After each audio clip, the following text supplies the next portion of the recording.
Hello everyone, उत्थान academy में आप सभी का स्वागत है। और जो हमारी मध्य प्रदेश की सीरीज चल रही थी, तो आज हमारे जो लास्ट पठार बचे हुए हैं, जिसमें हम सतपुड़ा का पठार और बघेलखंड का पठार देखने वाले हैं, है ना। तो जो हमने सीरीज अपनी स्टार्ट की थी, वो हमने मध्य प्रदेश का भौगोलिक विभाजन स्टार्ट किया था, जिसको हमने 3 पार्टों में डिवाइड किया था, कुछ ऐसे, है ना। ये देखो, मध्य प्रदेश का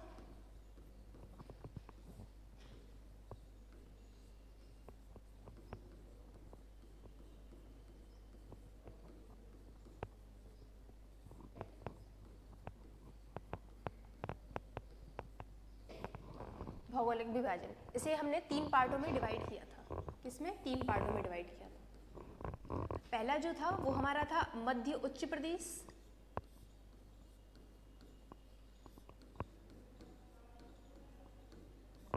दूसरा जो था वो था सतपुड़ा का क्षेत्र, तीसरा जो था वो था बघेलखंड का क्षेत्र। ये मैंने लास्ट लेक्चर में बहुत ही डिटेल में करवाए हुए हैं, तो जिसे भी देखना हो तो आप मेरे लास्ट लेक्चर जाके देख सकते हैं, यूट्यूब में फ्री डले हुए हैं, है ना। जो मध्य उच्च प्रदेश था, इसको हमने 5 भागों में डिवाइड किया था। कौन कौन से 5 पार्ट थे? तो जो पहला था वो मालवा का पठार, दूसरा रीवा पन्ना, नर्मदा सोन घाटी, बुंदेलखंड, और एक और जो था वो था मध्य भारत का पठार, है ना। ये 5 पठार थे, जैसे मैं लिख देती हूँ। मध्य भारत का पठार, मालवा, नर्मदा सोन घाटी, रीवा पन्ना, और एक जो था अपना बुंदेलखंड। ये भी 5 पठार में लास्ट लेक्चर में करवा चुकी हूँ, आप देखना चाहें तो देख सकते हैं, है ना। ये सीरीज हमारी कंप्लीट हो गई थी, और जो आज में कंप्लीट कराने हैं वो हम सतपुड़ा वाला क्षेत्र पढ़ेंगे और बघेलखंड वाला क्षेत्र पढ़ेंगे कि यहाँ की जलवायु कैसी है, यहाँ पे कौन कौन से जिले इस क्षेत्र के अंतर्गत आते हैं, क्योंकि क्वेश्चन यहाँ से पुट होते हैं, है ना। तो जो आज हमें देखना है वो हम सतपुड़ा का क्षेत्र और बघेलखंड का क्षेत्र देखेंगे। ये है हमारा सतपुड़ा का पठार। यदि मैं इसकी मैप में लोकेशन की बात करूं तो मध्य प्रदेश का जो दक्षिणतम भाग है, कौन सा? दक्षिणतम भाग, और नर्मदा सोन घाटी के समानांतर। क्या है ये? नर्मदा सोन घाटी के समानांतर है ना। ये हमने कल पढ़ा था, ये नर्मदा सोन घाटी वाला क्षेत्र। इसी के जो दक्षिणतम क्षेत्र है वो है हमारा सतपुड़ा का पठार। कौन सा? सतपुड़ा का पठार है।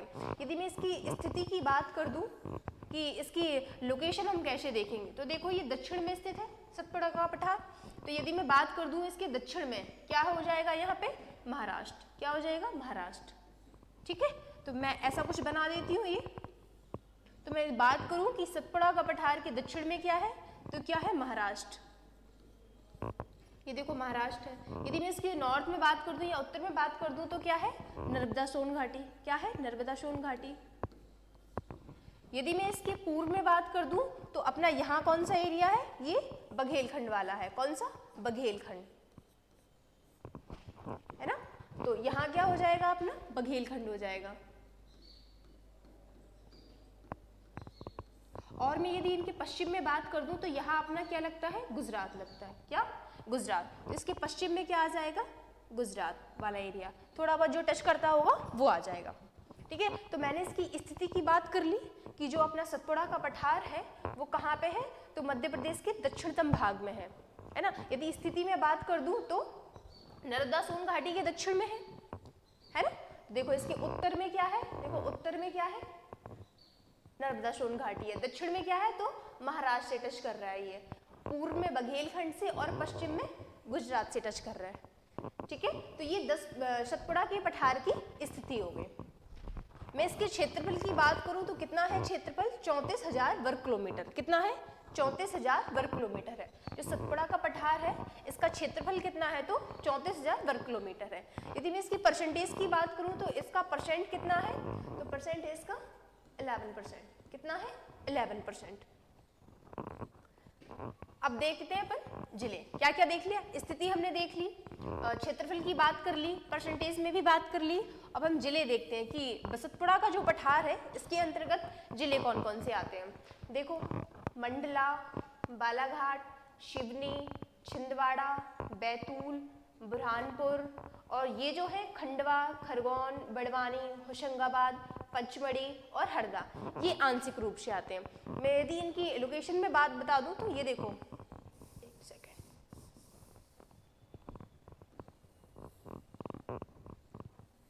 ये है अपना सतपुड़ा का पठार, सतपुड़ा, देखो मंडला, तो यहाँ है अपना मंडला। इसके बाद क्या है, बालाघाट, बालाघाट, शिवनी, छिंदवाड़ा, बैतूल और बुरहानपुर। इतना जो एरिया है अपना, ये किस में आता है, सतपुड़ा के पठार के अंतर्गत आता है, ठीक है। और जो खंडवा है, खरगोन है, बड़वानी है, होशंगाबाद है, पचमढ़ी है, हरदा, ये भी टच करते हैं सतपुड़ा के पठार से। लेकिन सिर्फ यही टच नहीं करते, ये जो एरिया है ये किसी और से भी टच करते हैं साथ साथ में, तो इनको हम आंशिक रूप से बोल सकते हैं कि ये आंशिक रूप से टच करते हैं। किससे, आंशिक रूप से सतपुड़ा के पठार से। बाकी ये वाला जो क्षेत्र है, मंडला, बालाघाट, शिवनी, ये पूर्ण रूप से टच करते हैं, है ना। इतनी बात समझ में आई कि ये जो मंडला, बालाघाट, शिवनी, छिंदवाड़ा, बैतूल, बुरहानपुर, ये वाला जो एरिया है ये सतपुड़ा के पठार में पूर्ण रूप से आता है इसके अंतर्गत। और ये वाला जो क्षेत्र है, खंडवा, खरगोन, बड़वानी, होशंगाबाद, पचमढ़ी, हरदा का, तो ये टच करते हैं सतपुड़ा के पठार से, साथ ही ये नर्मदा सोन घाटी के अंतर्गत भी आते हैं। तो हमने स्थिति की बात कर ली, जिलों की बात कर ली, परसेंट देख लिया कि सतपुड़ा के पठार का परसेंटेज कितना था, हमने क्षेत्रफल की भी बात कर ली। आगे देखते हैं कि जो सतपुड़ा का पठार है इसका कुछ भौगोलिक विभाजन भी है। क्या है, भौगोलिक विभाजन। जो सतपुड़ा का एरिया हमने देखा था मध्य प्रदेश के अंतर्गत,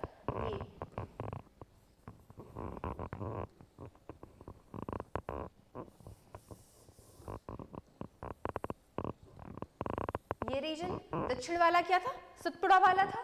तो यदि मैं बात कर दूं इसके भौगोलिक विभाजन की, तो इसको 3 भागों में बांटा गया है। ये श्रेणी जो है इसको हमने 3 भागों में बांट दिया है। ये है अपना सतपुड़ा,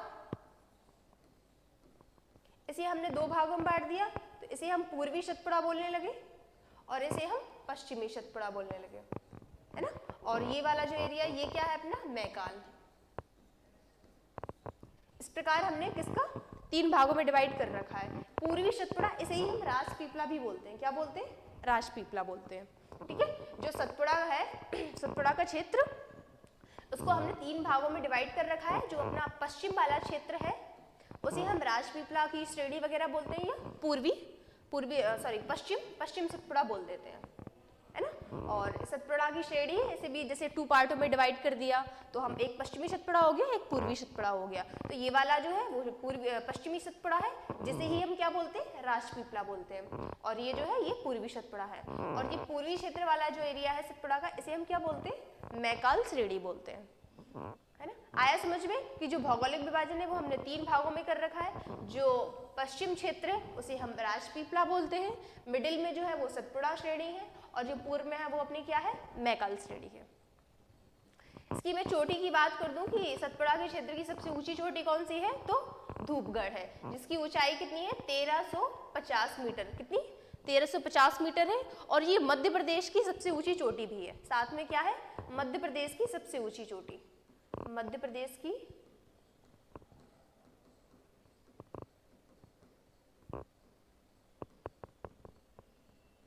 सबसे ऊंची चोटी है। यदि दूसरी चोटी की बात कर दूं तो कौन सी है, चौरागढ़ है, जो कितनी है, 1346 मीटर है। कितनी, 1340। सबसे ऊंची चोटी की बात करूं तो कौन सी है, धूपगढ़ है, जो 1350 है। दूसरी की बात करूं तो कौन सी है, चौरागढ़ है, जो कितनी है, 1346 मीटर है। आगे देखते हैं, यहाँ की मिट्टी की बात करूं तो यहाँ पे मिट्टी कौन सी है, तो यहाँ पे भी कौन सी, काली छिछली मिट्टी पाई जाती है। कौन सी, काली मिट्टी, जिसे हम काली छिछली मिट्टी भी बोलते हैं।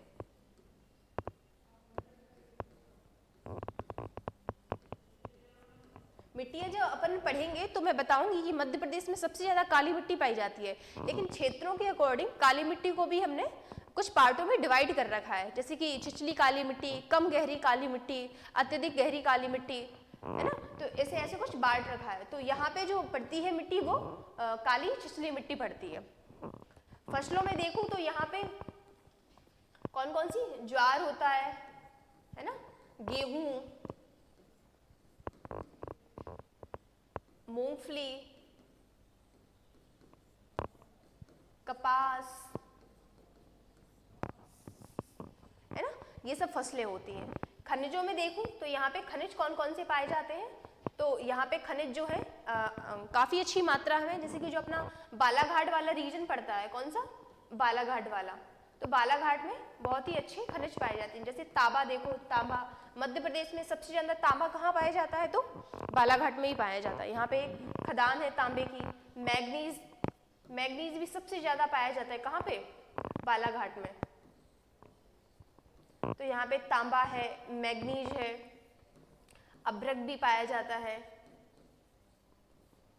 ये तीनों कहाँ पे पाए जाते हैं, बालाघाट में। यदि मैं बात कर दूं बैतूल की, तो बैतूल में भी कुछ पाया जाता है, क्या है, ग्रेफाइट, जो मध्य प्रदेश में सबसे ज्यादा बैतूल में पाया जाता है, क्या है, सबसे ज्यादा है। तो खनिज के क्षेत्रों से भी काफी इंपॉर्टेंट है। देखो बालाघाट में अपना तांबा सबसे ज्यादा, मध्य प्रदेश में तांबा पाया जाता है। मैग्नीज भी सबसे ज्यादा बालाघाट में पाया जाता है और सबसे ज्यादा मध्य प्रदेश में भी बालाघाट में ही है। अभ्रक पाया जाता है यहाँ पे, इसका मध्य प्रदेश में प्रथम स्थान है। बात करूं बैतूल की, तो बैतूल में ग्रेफाइट पाया जाता है, जिसका मध्य प्रदेश में पहला स्थान है। आगे देखते हैं। यदि मैं उद्योगों की बात करूं तो ये वाला जो क्षेत्र है वो उद्योगों की दृष्टि से इतना इम्पोर्टेंट नहीं है ना। यहाँ पे जो कुछ उद्योग ही कुछ पाए जाते हैं, ज्यादा उद्योग नहीं है। जैसे कि जबलपुर में वो बोल दूं, है ना, तो गन ऑर्डिनेंस फैक्ट्री वगैरह है, ठीक है।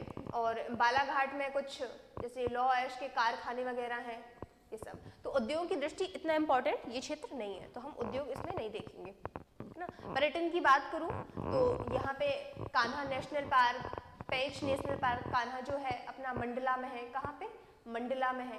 ये मध्य प्रदेश का सबसे बड़ा पार्क है, कान्हा है ना सबसे बड़ा, जो कहाँ पे है, मंडला में। पेंच कहाँ है अपना, तो छिंदवाड़ा में है, कहाँ है, छिंदवाड़ा में। लौंजी के किले की बात करूं तो ये अपना पाया जाता है बुरहानपुर में, कहाँ, बुरहानपुर, ठीक है।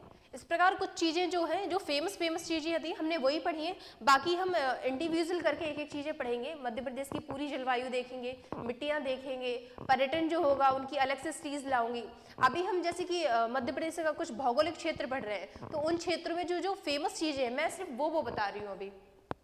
जैसे कि हमने ये कंप्लीट किया, एक्चुअली कुछ चीज़ छूट गई है ना, ये नहीं बताई है मैंने। यहाँ पे जलवायु क्या है, तो जो अपने सतपुड़ा वाले क्षेत्र की जलवायु है, यहाँ पे कौन सी जलवायु है, तो मानसूनी जलवायु है। कौन सी, मानसूनी जलवायु। मानसूनी जलवायु का मैंने बताया था कि यहाँ पे गर्मियों में अत्यधिक गर्मी और सर्दी में मतलब कम सर्दी पड़ती है। गर्मियों में अत्यधिक गर्मी मतलब उमस वाली बहुत ज़्यादा जो गर्मी होने लगती है वो इन क्षेत्रों में, मानसूनी वाले क्षेत्रों में पड़ती है। तो वही है कि गर्मियों में अत्यधिक गर्मी है और सर्दियों में कम सर्दी पड़ती है, ये मानसूनी वाले एरिया में। यदि मैं सतपुड़ा के क्षेत्र की बारिश की बात करूँ तो यहाँ सर्वाधिक बारिश होती है, क्या, सर्वाधिक होती है। वैसे तो जो औसतन है वो 100 से 125 सेंटीमीटर है, लेकिन कुछ क्षेत्रों में कितनी, 200 सेंटीमीटर भी है। कितनी, 200 सेंटीमीटर। जैसे कि मैं मध्य प्रदेश का एक एरिया बता दूं, क्या, पचमढ़ी, सुना होगा आप सभी ने, है ना। जो पचमढ़ी क्षेत्र है यहाँ पे मध्य प्रदेश की सबसे ज्यादा बारिश होती है, कितनी, 200 सेंटीमीटर। ये 200 सेंटीमीटर से ज्यादा भी होती है। वनस्पति की बात करूं तो यहाँ पे पर्णपाती वन पाए जाते हैं। कौन से, पर्णपाती, जैसे कि इस साल। इसके बाद जो अपना लेक्चर आने वाला है वो मध्य प्रदेश के वनों पे ही आने वाला है ना, तो डिटेल में बताऊंगी मैं चीजें कि कौन से वन कहाँ पे हैं, किन क्षेत्रों में कौन कौन से वन पाए जाते हैं मध्य प्रदेश में। अभी ये देख लो कि जो सतपुड़ा है वहां पे पर्णपाती वन है, साल, सागौन, सेलम, है ना, हर्रा, ये वाले जो भी है ये वनस्पति इन क्षेत्रों में पाई जाती हैं। नदियों की बात करूं तो सतपुड़ा में ये एक तो नर्मदा नदी है जो इनके समानांतर प्रवाहित होती है ना। कल मैंने नर्मदा का बताया था कि नर्मदा का जो उद्गम होता है वो कहाँ से होता है, अमरकंटक से। कहाँ से, अमरकंटक, है ना। नर्मदा है और अपने बालाघाट से भी होती है, कौन सी, बैनगंगा प्रवाहित होती है, बैनगंगा, ताप्ती, तो ये सतपुड़ा वाले क्षेत्र में ही प्रवाहमान होती हैं ये वाली नदियाँ। तो हमने काफ़ी सारी चीज़ें देख ली। क्या क्या देखी थी? स्थिति की मैंने बात कर दी थी। तो जो सतपुड़ा का पठार था, इसके नॉर्थ में क्या था? तो नर्मदा सोन घाटी थी। साउथ में क्या था? तो महाराष्ट्र पड़ रहा था। पूर्व में बघेलखंड का पठार और पश्चिम में गुजरात या महाराष्ट्र का कुछ एरिया टच कर रहा था। फिर मैंने जिले बताए थे कि इसके अंतर्गत कौन कौन से जिले आए थे। तो हमने देखे थे कि मंडला, बालाघाट, शिवनी, छिंदवाड़ा, बैतूल और बुरहानपुर ये पूर्ण रूप से आते हैं। और जो है खंडवा, खरगोन, बड़वानी, होशंगाबाद, पचमढ़ी और हरदा ये आंशिक रूप से आते हैं। मैंने बताया था कि परसेंटेज इसका क्या है? तो 11% है समथिंग औसतन, और जो क्षेत्रफल है वो 34,000 वर्ग किलोमीटर था। आगे जब हमने देखा तो क्या देखा था कि इसका हमने भौगोलिक विभाजन कर दिया था। जो सतपुड़ा का पठार था उसको मैंने 3 पार्टों में डिवाइड किया था, पूर्वी सतपुड़ा क्षेत्र और पश्चिमी सतपुड़ा क्षेत्र। और जो पूर्वी वाला क्षेत्र था वो क्या था? मैकाल। तो मैंने राजपीपला और सतपुड़ा श्रेणी और मैकाल श्रेणी इस प्रकार 3 भागों में से डिवाइड कर रखा था। मैंने बताई थी कि सतपुड़ा के क्षेत्र की सबसे ऊंची चोटी कौन सी थी? धूपगढ़ थी, जो मध्य प्रदेश की भी सबसे ऊंची चोटी थी। दूसरी जो सबसे ऊंची चोटी थी वो कौन सी थी? चौरागढ़ थी, जो कितनी थी? 1346 मीटर थी। जलवायु यहाँ पे कैसी है? तो मानसूनी जलवायु है, जिसका मतलब वही होता है कि गर्मियों में अत्यधिक गर्मी और सर्दियों में नॉर्मल सर्दी। बारिश यहाँ पे 100 से 125 सेंटीमीटर होती है, लेकिन कुछ क्षेत्रों में बहुत ज़्यादा होती है ना। जैसे कि मैंने एक क्षेत्र बताया पचमढ़ी, यहाँ पे मध्य प्रदेश की सबसे ज़्यादा बारिश होती है। कितनी? 200 सेंटीमीटर। वनस्पतियों में देखा था तो वही वृक्ष हैं, साल, सागौन, हर्रा, तेंदुपत्ता, है ना। नदियों में हमने देखा कि नर्मदा के प्रवाहमान ही है ये वाली घाटी, और है ना यहाँ पे तो बैनगंगा, ताप्ती ये सब नदियाँ प्रवाहित होती हैं। मिट्टी में देखा था तो मिट्टी कौन सी थी? काली छिछली मिट्टी पाई जाती है। यहाँ पे फसलों में गेहूं, मूंगफली, कपास, चावल, है ना, ये सब फसलें होती हैं। खनिजों में हमने देखा था कि खनिजों की दृष्टि से महत्वपूर्ण था जो बालाघाट लगता है, इसमें तांबा देखा था, जो मध्य प्रदेश में भी सबसे अधिक था और सतपुड़ा वाले क्षेत्र में भी था। मैग्नीज जो देखा था ये भी सबसे ज़्यादा था मध्य प्रदेश में और सतपुड़ा वाले क्षेत्र में भी। अभ्रक, ये तीनों कहाँ होते हैं? बालाघाट में होते हैं, और ये मध्य प्रदेश में भी प्रथम स्थान पे है। बैतूल में देखा था क्या पाया जाता है? ग्रेफाइट पाया जाता है। क्या? ग्रेफाइट। उद्योगों में बात की थी तो यहाँ पे कोई भी कुछ भी खास उद्योग नहीं है, इसलिए उद्योगों पर चर्चा ना करते हुए हम आगे बढ़ेंगे कि यहाँ पे पर्यटन कौन कौन से हैं। तो हमने 2 नेशनल पार्क देखे थे, कान्हा और पेंच, जिसमें मंडला और छिंदवाड़ा में जो थे, है ना। कान्हा जो था वो मंडला में था, ये भी मध्य प्रदेश का सबसे बड़ा था। क्या था? सबसे बड़ा नेशनल पार्क है। पेंच जो है वो छिंदवाड़ा, और मैंने एक किला बताया था लौंची का किला जो फेमस है, ये कहाँ पे है? अपना बुरहानपुर में है। अब जो हमें बात करनी है, अपना लास्ट बचा है आज, ये क्या है? लास्ट, है ना। इसके बाद जो अपनी मध्य प्रदेश की भौगोलिक विभाजन की सीरीज चल रही थी ये कंप्लीट हो जाएगी, और साथ ही में इसके नेक्स्ट लेक्चर में सबसे पहले ऑब्जेक्टिव और इसके बाद अपना नया टॉपिक स्टार्ट करेंगे। तो अपना लास्ट बचा ये बघेलखंड का पठार देख लेते हैं। बघेलखंड के पठार की यदि लोकेशन मैं कर दूं तो जो मध्य प्रदेश का पूर्वी वाला क्षेत्र है वो किसके अंतर्गत आता है? बघेलखंड के पठार के अंतर्गत आता है। ठीक है, कौन सा एरिया? अपने ये देखो, जो मध्य प्रदेश का पूर्वी क्षेत्र है वो किसके अंतर्गत आता है? बघेलखंड। यदि मैं इसके क्षेत्रफल की बात कर दूं तो कितना है? 21,577 किलोमीटर है। कितना? 21,577 किलोमीटर। ये देखो, यदि मैं परसेंट में देखूं कि मध्य प्रदेश का कुल कितना प्रतिशत है तो 7% है। कितना? 7%। स्थिति देख लेते हैं। स्थिति मैंने सिखाई है आपको कैसे करनी है, क्रॉस क्वेश्चन लगाओ और देख लो। ये है अपना क्या है? बघेलखंड का पठार, वो लिख लिया। अब मैं यदि इसके देखूं कि पूर्व में क्या है, कहाँ पे? सॉरी, पश्चिम में क्या है ना, पश्चिम में क्या है, तो देखो यहाँ पे क्या पड़ जाएगा? नर्मदा सोन घाटी भी हो जाएगी, है ना। और यहाँ पे देखेंगे तो रीवा बनना भी हो जाएगा, और यहाँ पे देखेंगे तो क्या? सतपुड़ा भी हो जाएगा।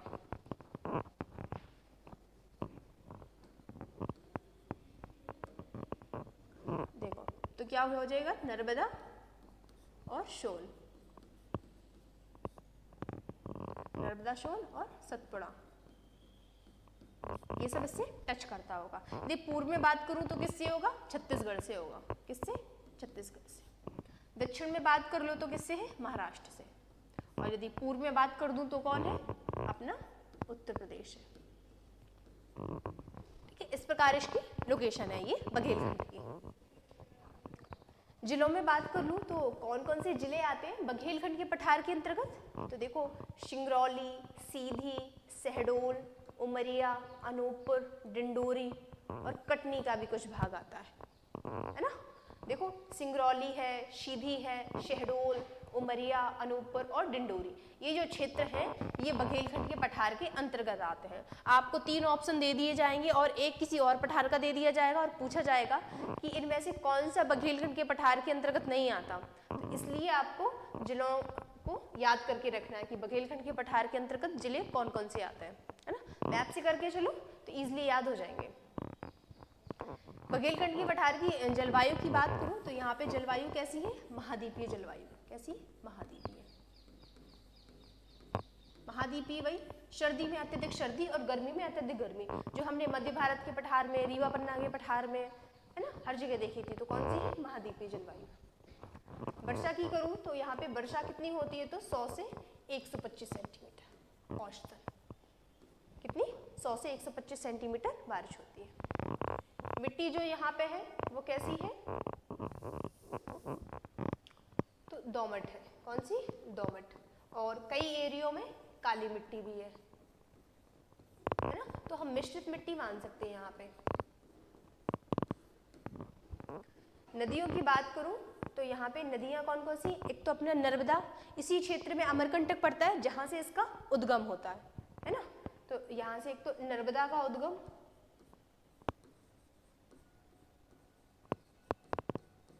साथ ही अमरकंटक से होता है नर्मदा का उद्गम। तो नर्मदा का होता है सोन और जोहिला। इन तीनों नदियों का उद्गम अमरकंटक से ही होता है। तो तीनों नदियों का उद्गम कहाँ से है, सतपुड़ा के बघेलखंड के पठार।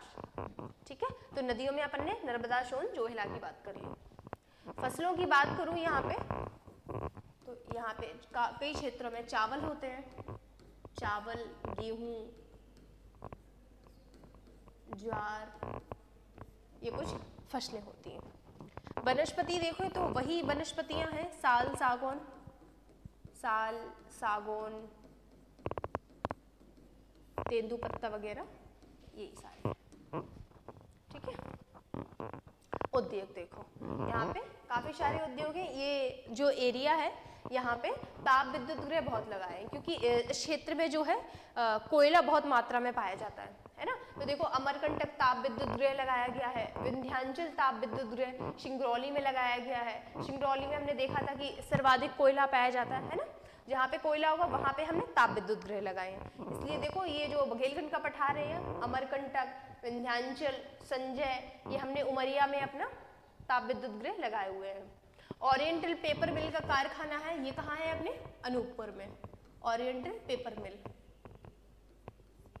ये जो कुछ उद्योग थे ये अपने बघेलखंड के पठार के अंतर्गत थे। पर्यटन में बात करूं तो यहाँ पे अपना बांधवगढ़ और फॉसिल, 2 नेशनल पार्क इस क्षेत्र में पाए जाते हैं। बांधवगढ़ जो है वो है कहाँ है, अपना उमरिया में। कहाँ, उमरिया में। और जो फॉसिल है वो कहाँ है, डिंडोरी में है। कहाँ पे, डिंडोरी। ठीक है, एक मोस्ट इंपॉर्टेंट फैक्ट है ना, 2 स्टार लगा लो आप। मोस्ट इंपॉर्टेंट फैक्ट है कि ऐसा कौन सा पठार है जिसके बीचों बीच से कर्क रेखा निकलती है। तो कौन सा पठार है, अपना बघेलखंड का पठार। देखो कर्क रेखा इस पठार के बीचों बीच से निकलती है ना। 2 स्टार 3 स्टार जितने भी लगाने लगा लो। अच्छा क्वेश्चन है कि पूछा जाता है कि कौन सा ऐसा पठार है जिसके बीचों बीच से कर्क रेखा निकलती है, तो कौन सा है, अपना बघेलखंड का पठार है ना। इसके रिवीजन के लिए मैंने कुछ चार्ट वगैरह बनाया हुआ है, ऐसा आप भी बना सकते हैं और रिवीजन कर सकते हैं, जिसमें आप ऐसा कुछ डिवाइड कर लीजिए कि कौन कौन से भौगोलिक क्षेत्र थे, उनके नाम लिख लीजिए, फिर एक जगह उनका क्षेत्रफल पूरा कर लीजिए, जलवायु कर लीजिए, वर्षा कर लीजिए, है ना, और जिले कौन कौन से आते हैं वो भी। इसमें जगह नहीं थी वरना मैं बनवा देती। ठीक है, तो आप ऐसा कुछ खुद अपने आप से बना के कर सकते हैं, ऐसा आप बना सकते हैं आराम से और रिवीजन क्विक कर सकते हैं। इसमें कुछ चीज़ें जितनी आ गई उसका मैं रिवीजन करवा देती हूँ कि जो मध्य प्रदेश का भौगोलिक विभाजन था उसको हमने कितने भागों में डिवाइड कर दिया था, तो 3 भागों में। कौन कौन से? एक तो मध्य उच्च प्रदेश था, दूसरा सतपुड़ा था, तीसरा बघेलखंड था। जो मध्य उच्च प्रदेश था इसको हमने कितने भागों में डिवाइड कर लिया था, तो 5 में कर लिया था। मालवा का, नर्मदा, बुंदेलखंड, मध्य भारत और रीवा पन्ना। ठीक है। जो मालवा था उसका एरिया हमने देखा था कितना था, 88,222। और यदि परसेंटेज की बात कर दूं तो मध्य प्रदेश का सबसे बड़ा मालवा वाला क्षेत्र है। कुल कितना परसेंट है, तो 28%। कितना? 28% है ना। हमने नर्मदा सोन घाटी का देखा था, जो दूसरा अपना सबसे बड़ा क्षेत्र है नर्मदा सोन घाटी का, इसका परसेंटेज कितना था, तो 26% था। क्षेत्रफल में बात कर दूं तो कितना था, 86,000 वर्ग किलोमीटर। बुंदेलखंड का हमने पठार देखा था, कितना था, 23,733 वर्ग किलोमीटर था। परसेंटेज में बात करूं तो कितना था, 7.7%। कितना? 7.7। ये सब आपको याद करके रखना है, नहीं तो क्वेश्चन बनेंगे नहीं, है ना। सबसे पहला जो देखो मालवा जो सबसे बड़ा था, कितना था, 28%। नर्मदा जो है वो दूसरा था, वो कितना था, 26%। बुंदेलखंड को देखें तो 7.7% था। जो मध्य भारत था वो अपना कितना था, 10.67%। कितना था, 10.67।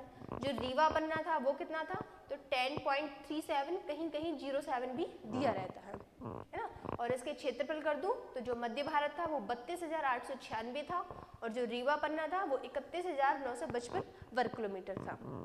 इस प्रकार हमने मध्य उच्च प्रदेश को कंप्लीट किया था। यदि आप देखना चाहते हो लास्ट लेक्चर जाके देख सकते हैं, आराम से पूरा किया हुआ है अपन ने अच्छे से इन्हें कवर। ठीक है। आज जो हमने पढ़ा वो हमने सतपुड़ा और बघेलखंड पढ़ा था। सतपुड़ा को हमने देखा कि 34,000 वर्ग किलोमीटर के साथ परसेंटेज इसका कितना था, 11% था। बघेलखंड को हमने देखा 21,577 वर्ग किलोमीटर क्षेत्रफल लिए हुए 7% था मध्य प्रदेश के भाग का। ठीक है। इनकी हमने सबकी जलवायु बात कर ली थी। जो मालवा की थी वो समशीतोष्ण जलवायु थी। जो मध्य प्रदेश की सबसे अच्छी, क्या विश्व की भी सबसे अच्छी जलवायु है, एक अपने फायान थे चीनी यात्री, उन्होंने बताया कि जो मालवा की जलवायु है वो मध्य प्रदेश की सर्वश्रेष्ठ जलवायु, या विश्व की कह दें सर्वश्रेष्ठ जलवायु है। जो नर्मदा सोन घाटी थी वहाँ पे कैसी जलवायु थी, मानसूनी थी। बुंदेलखंड, मध्य भारत और रीवा पन्ना, यहाँ पे कैसी जलवायु थी, तो महाद्वीपीय थी।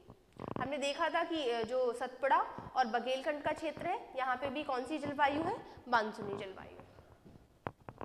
इन क्षेत्रों में बारिश की बात कर ले तो जो सर्वाधिक बारिश थी वो कहाँ पे थी, अपने सतपुड़ा वाले क्षेत्र में थी। एक क्षेत्र था यहाँ पे पचमढ़ी, कौन सा, पचमढ़ी, जहाँ पे कितनी बारिश हो रही थी, तो 200 सेंटीमीटर। ठीक। तो ऐसा कुछ आप चार्ट बना लीजिए, पूरा उसमें लिख लीजिए कि जिले कौन से हैं, वर्षा, पर्यटन स्थल कौन कौन से फेमस हैं, है ना, जलवायु कौन सी है, क्षेत्रफल कितना है, ऐसा आप पूरा एक बना लीजिए, चार्ट बना लेंगे, उसे याद करेंगे तो आप लोगों के लिए इजीली रहेगा। ठीक है। आज हमने यही दोनों क्षेत्र देखे, सतपुड़ा, बघेलखंड। इस प्रकार अपना जो मध्य प्रदेश की भौगोलिक विभाजन वाली सीरीज थी वो कंप्लीट हुई है। नेक्स्ट जो लेक्चर होगा उसमें मैं इसकी ऑब्जेक्टिव करवा दूंगी, बाकी आप रिवीजन करते रहिए, देखते रहिए। और आज ये तो मैंने रिवीजन करवा ही दिया है। ठीक है, ओके, पढ़िए। Thank you so much.